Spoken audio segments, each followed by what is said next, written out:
우리가 인생을 살면서 누군가가 나를 어떻게 기억해 주시기를 원하십니까? 아마 모든 사람들이 다른 사람이 나를 기억할 때 좋은 사람으로 기억했으면 좋겠다라고 하는 생각을 하게 될 것입니다. 직장에 가면 실력을 인정받고, 가정에 가면 모든 사람의 사랑을 받는, 그리고 어떤 공동체 가든 저 사람이 있으면 우리 공동체가 너무 좋아지고 너무 행복하다라고 하는 느낌을 받을 수 있는 사람, 친구들에게는 의리 있는 사람으로 인정되고 싶은 것이 우리 인간의 마음이고 생각일 것입니다. 성경에는 여러 종류에 대한 사람들의 이야기가 나옵니다. 우리 이음세대 아이들을 마음에 품고, 특별히 우리 손자, 손녀, 우리 아들, 딸들을 마음에 품고, 여러분은 성경에서 어떤 사람의 미래를 바라보며 어떤 꿈을 가지고 자녀들을 축복하고 기도하고 계십니까? 저는 오늘 말씀에 등장하는 요셉이라고 하는 사람을 특별히 소개하며 은혜를 나누려고 했는데, 특별히 이 요셉은 제가 보면 성경에서 가장 하나님의 은혜를 받은 사람 중에 하나가 아닐까. 뿐만 아니라 그는 세상 사람들에게도 인정받았던 사람, 하나님께도 인정받았던 사람 중에 하나가 요셉이었습니다. 물론 그의 삶이 평탄하게 진행되지는 않았습니다. 초반 17년의 삶은 너무나 힘들고 어려웠습니다. 그럼에도 불구하고 그의 삶은 하나님께서 인정하시고 또 모든 사람에게 유익을 주는 사람이었음을 알 수가 있습니다. 저는 오늘 세대 통합 예배를 통해서 우리 미래 세대 아이들이, 우리 한식교회 성도님들의 자녀들이 이런 요셉 같은 하나님의 축복을 누리는 역사가 있기를 예수님의 이름으로 간절히 축원합니다. 오늘 우리가 읽은 본문에서 가장 중요한 중심 단어는 형통입니다. 2절에 그가 형통한 자가 되어 3절에는 그의 범사에 형통케 하심을, 하나님께서 요셉을 모든 일에 형통하게 한 사람이다 라고 소개하고 있습니다. 요셉이 형통했다는 말은 요셉이 성공적인 인생을 살았다라고 하는 이야기입니다. 그런데 요셉의 성공은 세상 사람들의 성공과 좀 다릅니다. 특별히 우리 믿음의 사람들의 인생의 성공은 세상의 기준과 조금 다르다라고 하는 사실을 우리는 알아야 합니다. 세상의 성공은 무엇입니까? 물질적으로 많은 소유를 하게 되면 성공했다고 합니다. 얼마나 많은 명예를 얻었는지가 그 기준이 되기도 합니다.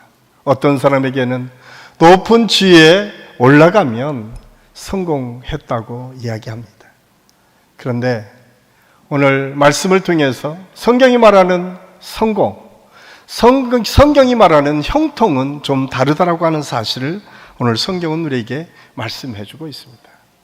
성경이 말하는 형통, 오늘 요셉이 받았던 이 축복의 형통은 어떤 모습인가? 가장 먼저 형통은 하나님께서 함께 하시는 사람이 되는 것임을 성경은 우리에게 말씀해 주고 있습니다. 창세기 39장의 이야기는 요셉이 보디발의 집에 노예로 팔린 사건에서부터 시작합니다. 보디발의 집에 가정의 총무가 되고 억울하게 누명을 쓰고 다시 감옥이 아닌 더 깊은 감옥으로 빠지긴 하였지만, 그럼에도 불구하고 요셉을 표현하기를 그는 형통의 사람이라고 말씀하고 있습니다. 어디를 가나 형통했다라고 말씀하고 있습니다. 그 이유가 무엇일까요? 요셉이 후에 총리 대신이 되었기 때문에 그가 형통한 사람이었습니까? 아니면 그를 통해서 하나님의 축복을 통해서 많은 부를 누릴 수 있었기 때문에 그가 형통한 사람이었습니까? 그렇지 않습니다. 오늘 성경은 단 한 가지 조건, 하나님께서 그와 함께 하셨다라고 하는 사실을 말씀하며 그는 형통의 사람이다 라고 우리에게 말씀해 주고 있습니다. 오늘 본문은 우리가 6절까지 말씀만 읽었는데 창세기 39장을 전체 통틀어서 요셉의 이야기를 기록하며 창세기 기자는 그렇게 말씀하고 있습니다. 2절 말씀해 보면 여호와께서 그와 함께 하심으로, 3절에 보면 그 주인이 여호와께서 그와 함께 하심을 보며, 21절에 보면 여호와께서 요셉과 함께 하시고, 23절에 보면 이는 여호와께서 요셉과 함께 하심이다 라고 말씀하고 있습니다. 이 39장 전체에 4번씩이나 반복해서 요셉의 일생을 소개하면서 하나님께서 함께 하셨다라고 하는 표현을 쓰고 있습니다. 아니, 하나님께서 함께 하신 것을 믿지 않는 사람들이 봐도 저 사람에 의해 하나님께서 함께 하시는구나 라고 하는 것을 보여주었다라고 성경은 기록하고 있습니다. 이 사실을 통해서 우리가 깨닫는 것은 무엇입니까? 형통이란 여호와께서 함께 하시는 인생임을 오늘 성경은 우리에게 말씀해 주고 있습니다. 하나님이 함께 하시고 하나님의 축복한 인생이 바로 형통한 인생입니다. 여러분은 하나님께서 함께 하시는 사람입니까? 많은 사람은 그런 생각을 할 거예요. 아니, 나는 하나님이 함께 하시는 것 같지 않아 라고 하는 느낌을 받는 분들도 있을 것입니다. 그런데 성경은 하나님의 함께 하심을 이렇게 표현합니다. 예수 그리스도를 믿는 사람, 예수 그리스도와 함께 하시는 사람, 그 사람은 우리 마음에 예수님을 믿기만 하더라도 하나님의 함께 하신다라고 말씀하고 있습니다. 왜냐하면 예수님의 이름을 임마누엘, 하나님이 우리와 함께 하신다라고 하는 말로 표현하는 것을 보면 예수님이 우리 안에만 들어오시면 이미 우리는 하나님께서 함께 하시는 사람임을 여러분 믿고, 이미 우리 자녀들과 우리 한식의 모든 성도들은 이미 형통한 사람임을 믿으시기를 바랍니다. 여러분이 형통한 사람이에요. 왜냐하면 예수님을 내 구주로 섬겼기 때문에, 그 믿음을 우리가 소유했기 때문에 하나님께서 함께 하시는 사람이고, 함께 하시는 사람이야말로 형통의 사람임을 우리에게 말씀해 주고 있습니다. 두 번째로, 형통은 반드시 좋은 환경으로 나타나지는 않습니다. 지금 혹시 여러분 삶에서 어려운 형편에 있으신 분이 있지는 않습니까? 삶의 여러 가지 문제 때문에 지금 깊은 고통의 터널을 지나고 계시는 분이 있지는 않습니까? 많은 분들이 그렇게 생각할 수 있을 것입니다. 내가 하나님을 믿는데 왜 내게 하나님은 이런 고통과 시련을 주실까 의심하며 나는 형통한 사람이 아니라 하나님으로부터 인정받지 않는 사람이다 라고 하는 생각을 할 수도 있을 것입니다. 그런데 오늘 요셉의 삶을 통해서 우리에게 주시는 말씀은 결코 그 삶의 환경이 어떠하느냐에 의해서 형통의 사람이고 아니고가 결정되지 않는다라고 하는 사실을 오늘 성경은 우리에게 말씀해 주고 있습니다. 우리가 하나님의 자녀로 형통하다라고 하는 것은 세상적인 성공이나 축복, 환경에서 결과론적으로 얻어지는 것이 아님을 오늘 성경은 우리에게 말씀해 주고 있습니다. 요셉의 환경이 어떠했습니까? 요셉의 처한 환경을 시편 기자는 이렇게 기록하고 있습니다. 시편 105편 17절에서 19절까지 말씀해 보면 이렇게 기록하고 있습니다. 우리 함께 읽겠습니다. 그가 한 사람을 앞서 보내셨으며 요셉이 종으로 팔렸도다. 그의 발은 착고를 차고 그의 몸은 쇠사슬에 매였으니 곧 여호와의 말씀이 응할 때일지라. 그의 말씀이 그를 단련하였더라. 아멘. 요셉은 지금 깊은 감옥에 들어갔습니다. 그 발은 착고에 차였습니다. 그 손은 묶여 있습니다. 그럼에도 불구하고 성경은 요셉이 형통한 사람이고 요셉이 하나님과 함께 하심을 느꼈다라고 성경은 말씀해 주고 있습니다. 그러면서 마지막에 그렇게 표현합니다. 하나님께서 그를 단련하셨도다. 성경은 그것을 우리에게 말씀해 주고 있어요. 그 기간은 훈련의 기간이었다라고 하는 것입니다. 시험의 기간이었다라고 하는 것입니다. 그냥 하나님께서 버려진 인생으로 둔 것이 아니라 그 기간을 단련의 기간으로 삼으셨다라고 성경은 우리에게 말씀해 주고 있습니다. 어려운 환경에 처했다고 해서 모두가 실패한 것은 아닙니다. 하나님께서는 때로는 어려운 환경을 통해서 하나님의 더 큰 은혜를 향해서 나아가기도 하신다고 하는 사실을 알 수가 있습니다. 우리가 잘 아는 대표적인 인물 욥이 그랬습니다. 욥은 동방에서 가장 큰 부자였습니다. 10자녀를 두어서 너무나 다복한 가정이었습니다.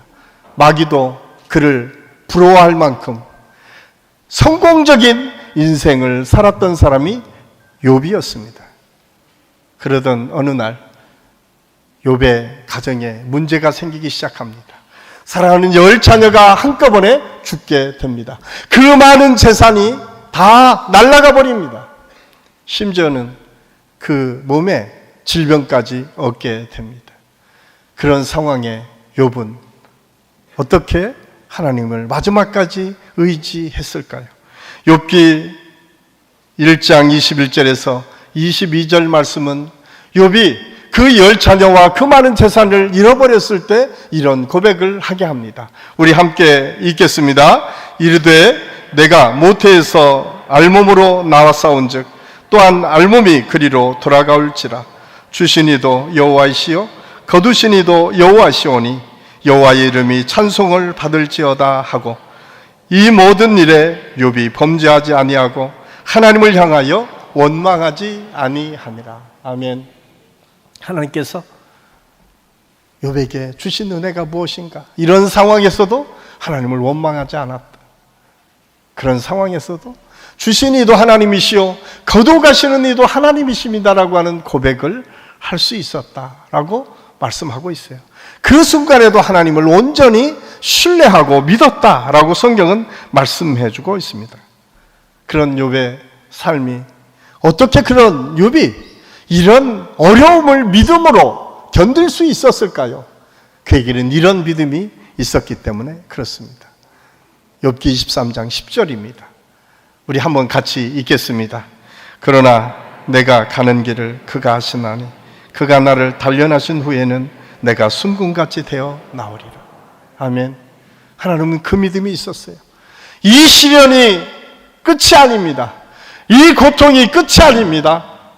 이 시련과 어려움을 통해서 내가 단련되면 하나님께서 원하시는 순금이 되어 나올 것을 나는 믿습니다. 이것이 욥의 믿음이었어요. 이 믿음을 보신 욥, 그 하나님께서 그 인생을 욥기 42장에서 아주 분명하게 그 이후에 시련을 통과한 그 불같은 시험을 거치고 마침내 믿음으로 이겨낸 욥의 결론적인 삶이 어떠했는지를 욥기 42장 5절에서 이렇게 말씀하고 있습니다. 우리 같이 읽겠습니다. 내가 주께 대하여 귀로 듣기만 하였사오니 이제는 눈으로 주를 배웁니다. 욥은 그냥 말로만 들었던 하나님, 그냥 축복해 주시니까 축복만 받는 줄로 알았는데 하나님께서 때로는 나를 왜 이렇게 어려움을 주십니다 원망도 했지만 마지막까지 믿음을 지키고 나아갔을 때 하나님께서 이제 귀로만 들었던 것이 아니라 막연한 하나님이 아니라 내 삶 속에 아주 구체적으로 역사하신 하나님을 내가 눈으로 보고 확인했다라고 그는 표현하고 있습니다. 저는 우리 한신교회 모든 성도들에게 이 믿음이 있을 수 있기를 간절히 소원합니다. 여러분이 힘들고 어려운 자리에서도 그냥 거기에 낙심하고 거기에 우리의 삶을 주저앉는 것이 아니라 그 속에서도 나에게 함께 하시는 하나님, 이 위기 속에서도 나의 삶을 새롭게 일으켜 가시기를 원하시는 그 전능하신 하나님을 바라보십시오. 그때 욥은 마지막 10절에서 이런 하나님의 복을 받게 됩니다. 우리 같이 읽겠습니다. 욥이 그의 친구들을 위하여 기도할 때에 여호와께서 욥의 곤경을 돌이키시고 여호와께서 욥에게 이전 모든 소유보다 아멘. 하나님께서는 그냥 욥의 시련을 통해서 버려두지 않으시고 그 시련을 통과하고 그럼에도 불구하고 끊임없이 하나님께 기도했던 믿음의 사람 욥에게 이전보다 갑절의 복을 주셨다라고 성경은 기록하고 있습니다. 그렇습니다. 형통이란 때로 우리가 예상 못하는 어려움을 당할 수도 있고 이 세상 사람들이 보기에 왜 하나님이 사람 계신데 저렇게 열심히 믿는 사람의 가정이 저렇게 어려움을 받아 손가락받을 받는 것처럼 어려울 수도 있습니다. 그런데 그것이 끝이 아닙니다. 오늘 욥의 믿음을 통해서 우리에게 바꿔주시는 하나님의 은혜가 있음을 깨닫고 우리 모든 성도들이 형통의 복, 이 환경에 의해서 받는 복이 아니라 그 환경을 바꾸시고 변화시켜 가시는 하나님의 능력을 바라보는 믿음의 역사가 있기를 예수님의 이름으로 간절히 축원합니다. 사도 바울도 그랬습니다. 사도 바울이 초대교회를 일으키는 믿음의 위대한 사도였습니다. 지금 기독교의 역사상 지금의 기독교가 있게 한 가장 중요한 역할을 감당했던 사람이 사도 바울이었습니다. 그가 다메섹에서 예수 그리스도를 만나고 그 후로 아라비아 사막으로 3년간 끌려가서 모진 고통과 어려움 속에서 주님과 깊은 영적인 만남을 갖습니다.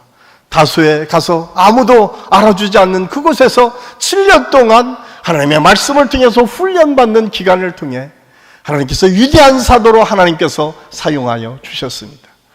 혹시 여러분 자녀 가정에 혹시 여러분 자녀들 속에 어려움이 있습니까? 꼭 기억하십시오. 그 어려운 환경을 통해서 단련하신 후에 정금이 되어 나오게 하시고 하나님께서 나중에는 더 큰 은혜와 갑절의 복을 예비하신 하나님이 계시고 그 하나님이 저와 여러분의 하나님이고 우리 자녀들의 하나님이고 우리가 지금 기도할 이음 세대의 하나님인 것을 깨닫고 우리 모든 성도들이 그 믿음 위에 기도를 쉬지 않고 감당할 수 있기를 예수님의 이름으로 간절히 축원합니다. 세 번째로 형통은 성실한 태도에서 이루어집니다. 내가 하나님의 은혜를 받은 사람이라고 하면 저절로 모든 것이 이루어졌으면 얼마나 좋겠습니까? 그런데 그렇지 않을 때가 더 많이 있습니다. 저절로 하나님께서 내게 복을 주셔서 모든 것이 완성된 것을 짱 하고 들어가는 것, 이것을 하나님께서 말씀하시는 것이 아니라 우리에게 주신 사명을 통해서 그것을 가지고 최선을 다해서 노력하는 그런 믿음도 그런 능력도 우리에게 주신다고 하는 사실을 알 수가 있습니다. 말콤 그레드웰이라고 하는 사람은 아웃라이어라고 하는 책에서 성공하기 위해선 재능뿐만 아니라 그에게 노력이 필요한데 우리가 잘 아는 것처럼 일반 시간의 법칙을 이야기합니다. 우리가 잘 아는 그룹 비틀즈, 그가 함부르크에서 조그만 주점에서 처음 노래를 부를 때는 너무도 주목하지 않았습니다. 그런데 10년의 역사 동안 그들이 열심히 연주하고 좋은 곡들을 계속 만들어낼 때 세계적으로 가장 유명한 그룹으로 많은 사람에게 감동을 주었던 그룹으로 성장했음을 알 수가 있습니다. 우리가 잘 아는 마이크로소프트사의 빌 게이츠, 그는 하버드에서 매일 시간만 나면 게임의 컴퓨터실에 가서 컴퓨터를 가지고 열심히 놀았다고 합니다. 그가 처음부터 마이크로소프트사를 만든 것이 아니라 그 노력과 애씀을 통해서 지금은 이 세계 모든 사람이 인터넷을 하려고 하면 마이크로소프트사의 그 재능을 가지고 하지 않으면 사용할 수 없을 정도로 지금도 그렇게 좋은 기업을 이끌고 가는 리더가 되었다라고 하는 것입니다. 여기에 중요한 사실은 무엇입니까? 성실함을 통해서 우리는 우리의 재능이 개발되기도 하고 하나님께서 주신 사명이 이루어지기도 합니다. 그런데 중요한 사실은 성실함을 통해서 무엇을 드러내야 하는가입니다. 사실 성실함은 오늘날 세상에서도 아주 강조되는 태도입니다. 성공하기 위해서는 부지런해야 한다, 성실해야 된다고 합니다. 왜냐하면 지금의 사회에서 성실함은 자신의 능력과 재능을 드러내기 위해서 꼭 필요한 우리의 자세이기 때문에 그렇습니다. 이렇게 많은 사람들은 성실하게 일함으로써 자기를 드러내고자 합니다. 그리고 오늘 제가 말씀을 통해서도 이것이 어떻게 보면 형통한 사람들의 조건이기도 합니다. 그런데 여러분, 세상의 성실함과 그리스도인들의 성실함은 좀 다릅니다.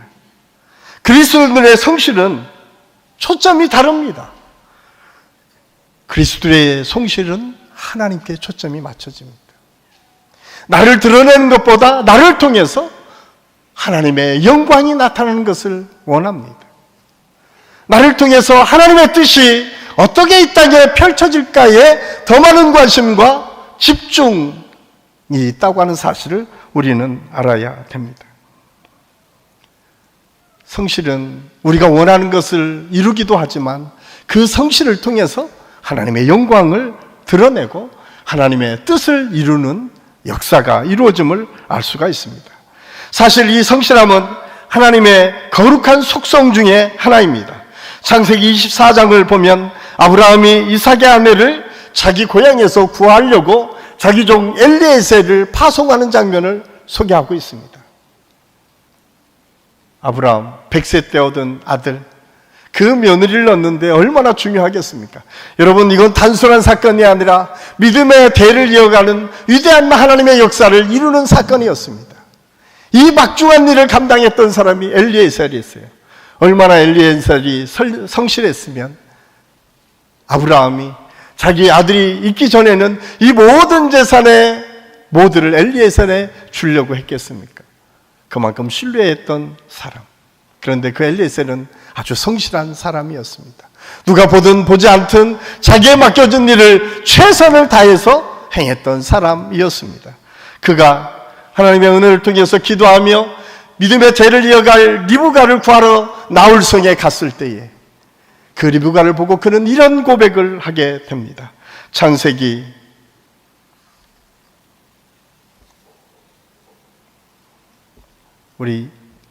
24장 21절 말씀 우리 같이 한번 읽겠습니다. 가로되 나의 주인 아브라함의 하나님 여호와를 찬송하나이다. 나의 주인에게 인자와 성실을 끊이지 아니하셨으며. 아멘. 그는 보았습니다. 아브라함에게 성실하게 응답하시는 하나님. 그리고 그런 표현을 합니다. 나는 그 하나님으로 인해서 오늘 이 성실을 통해서 하나님의 역사를 이루기를 원합니다. 그는 이미 하나님의 아브라함을 성실하게 돌보셨음을 고백하고 하나님과 교제를 나눌 때에 성실과 인자로서 대했다고 그는 고백하고 있습니다. 자신의 일에 충실했던 종 엘리에셀은 자신에게 맡겨진 일을 성실히 해나가는 과정에서 하나님께서 일하심을 보게 됩니다. 저는 우리 한신교회 모든 사역자들이 또 우리 맡아진 우리 선생님들이나 모든 직분자들이 우리 하나님께서 우리에게 맡겨준 일을 성실히 행함을 통해서 엘리에셀이 아브라함을 통해서 성실하심을 본 것처럼 우리도 그런 성실하심을 보는 역사가 있기를 예수님의 이름으로 간절히 축원합니다. 그럴 때 하나님께서는 더 큰 은혜를 우리에게 부어 주십니다. 시편 기자는 시편 119편 30편에서 이렇게 우리에게 말씀하고 있습니다. 우리 같이 한번 읽겠습니다. 내가 성실한 길을 택하고 주의 규례를 내 앞에 두었나이다. 성실한 길을 하나님께서 택하시고 하나님의 말씀대로 순종하는 길을 우리에게 허락해 주셨습니다. 시편 기자는 성실함이 곧 하나님의 말씀을 지키는 것임을 우리에게 말씀해 주고 진정으로 예수 그리스도를 주로 고백하는 하나님이 나와 함께 하시는 것을 믿는 사람은 어떤 상황에서도 성실하게 맡겨진 소명을 향해서 나아가는 사람임을 오늘 말씀해 주고 있습니다. 마지막으로 형통은 하나님이 주신 축복의 통로가 되는 것입니다. 내게 하나님이 하라고 명령한 소명을 이루는 것, 이것이 성공이고 형통이다라고 말씀하고 있습니다. 요셉은 자신의 사명을 분명히 깨달았습니다. 창세기 45장 7절 8절에 보면 하나님이 그 큰 구원으로 당신의 생명을 보전하고 당신들의 후손을 세상에 두시려고 나를 당신들 앞서 보내셨나이다. 그런즉 나를 이리로 보낸 자는 당신들이 아니요 하나님이시라. 그가 고백하고 있는 것은 우리에게 주신 사명이 내게 있다라고 하는 고백이었습니다. 이 소명은 축복의 통로로 하나님께서 요셉을 사용하셨다라고 하는 사실입니다. 우리가 잘 아는 것처럼 믿음의 사람 아브라함을 처음 축복하시면서 창세기 12장 3절에서 그렇게 말씀합니다. 내가 너를 축복하는 자를 축복하고 너를 저주하는 자를 저주하겠다. 하나님의 계획은 아브라함을 믿음의 주상으로 세우고 그 사람을 통해서 축복의 통로가 되도록 하셨다라고 하는 사실을 성경은 우리에게 말씀해 주고 있습니다. 요셉이 가는 곳마다 형통의 복을 받은 것은 어디를 가나 유익을 주는 사람이었음을 성경은 증언합니다. 오늘 본문에서도 보디발의 집에 요셉으로 인해서 형통한 복을 받았다고 성경은 기록하고 있습니다. 신약에 와서도 이런 믿음의 사람이 보여집니다. 바로 안드레입니다. 안드레는 누굽니까? 예수님의 12 제자고 베드로의 형제였습니다. 사실 성경에 보면 베드로를 먼저 하나님께서 예수 그리스도를 통해 부르신 것이 아니라 안드레를 먼저 불러주셨습니다. 그리고 안드레를 통해서 베드로가 소개를 받게 됩니다.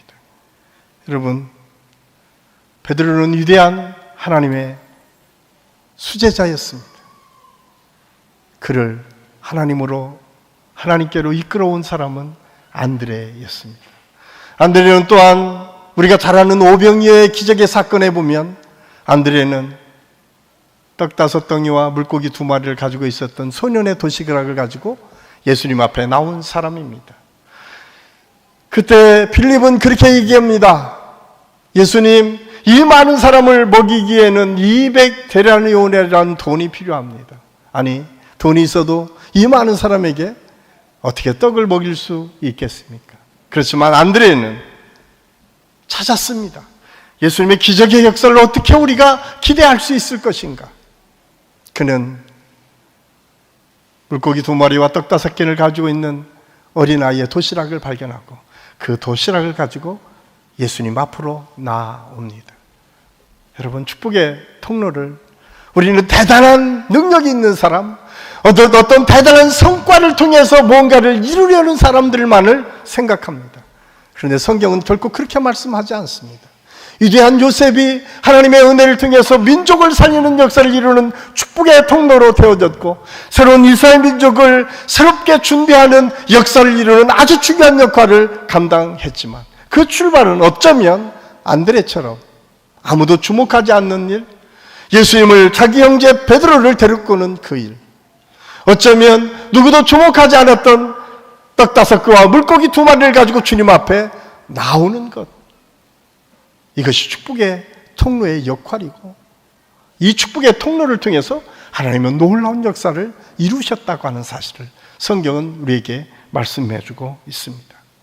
사랑하는 한식교회 성도 여러분, 우리가 이 땅의 삶을 살 때에 형통이라고 많은 사람이 이야기할 때 그 형통의 핵심은 축복의 통로입니다. 축복의 통로를 통해서 하나님의 역사를 어떻게 이루어갈 것인가가 축복의 통로입니다. 그렇기 때문에 오늘 우리 자녀들에게, 우리 후손에게 우리가 물려줄 수 있는 것은 무엇인가? 축복의 통로입니다.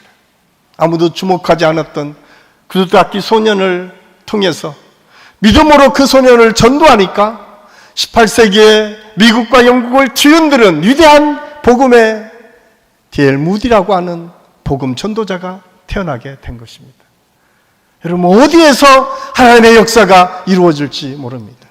중요한 것은 그 형통을 우리가 어떻게 잡느냐, 그 형통을 어떻게 생각하고 그 형통을 우리 삶에서 어떻게 적용하느냐가 중요하다고 하는 사실을 알 수가 있습니다.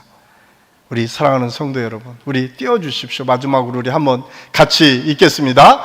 사랑하는 성도 여러분, 우리 그리스도인들에게 가장 큰 축복은 무엇입니까? 바로 축복의 통로가 되는 것입니다.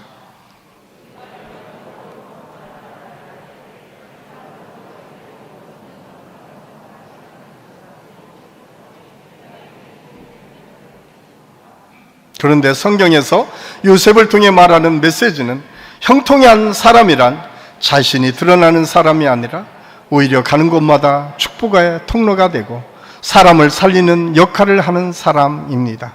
그 사람을 통해 사람이 살아나고 나라가 살아나고 하나님의 뜻이 이루어지는 축복의 통로가 바로 성경에서 말하는 형통한 사람입니다. 아멘. 그렇습니다.